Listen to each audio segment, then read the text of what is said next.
Pastor Tim coming to you again from Bend and Lomita United Methodist Churches in rural central Texas, where we're having a lot of fun. And we invite you to join us on Sunday morning, especially if if your church is disaffiliated. Just come on over and watch at 9 o'clock on Sunday morning on live stream from on Facebook.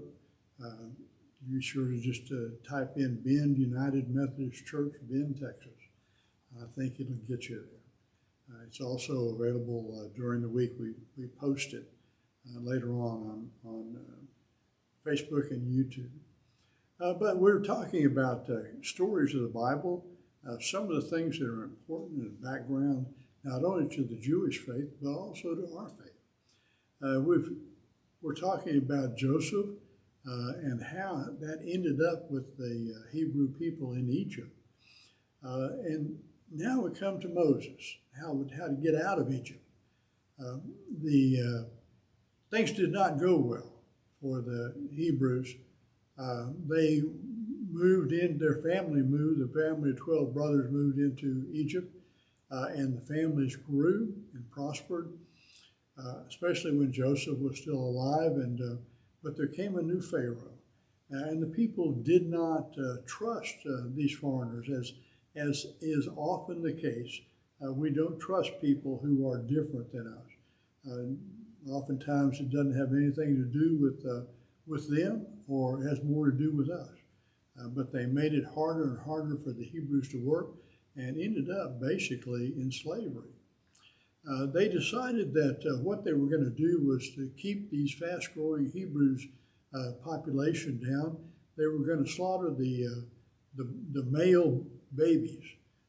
And so a woman had a baby and didn't want her baby to be killed.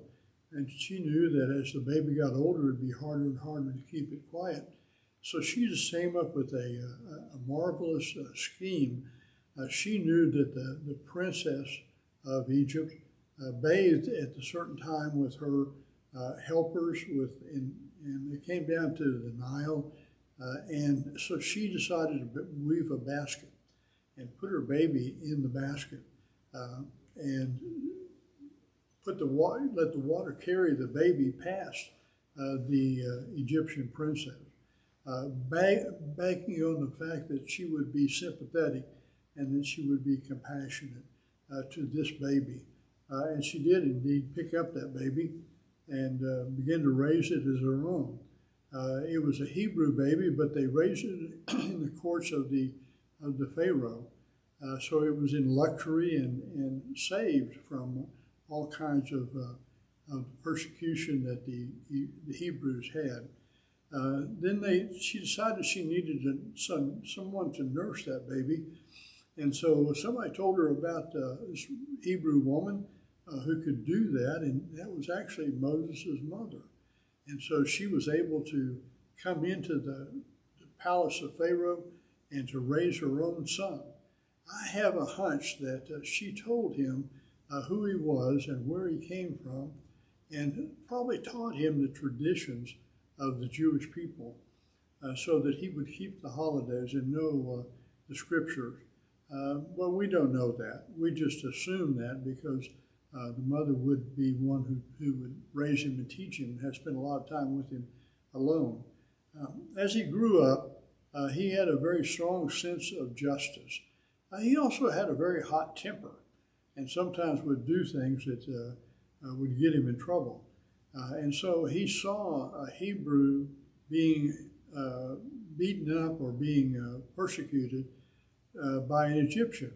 And he took offense and he struck the Egyptian and killed him.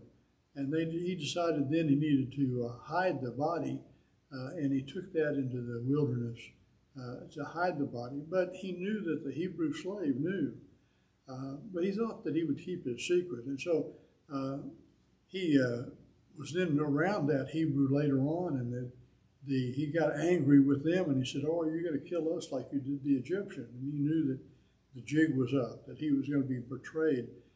And he was probably some 40 years old at the time.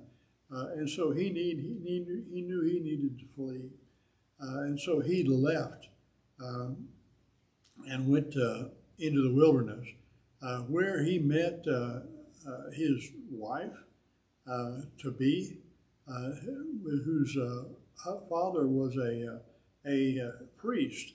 We sometimes assume that he was a Hebrew priest, but there's nothing to indicate that.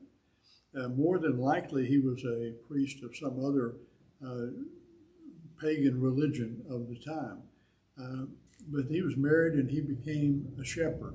So he had his first 40 years as the Prince of Egypt, with all the luxury and privilege that entailed, and his second 40 years as a shepherd, raising his family and living in the wilderness. And so that's where we're going to come up against some of the other story that was more famous that we know, and so we'll get to that next time. So I'll see you later.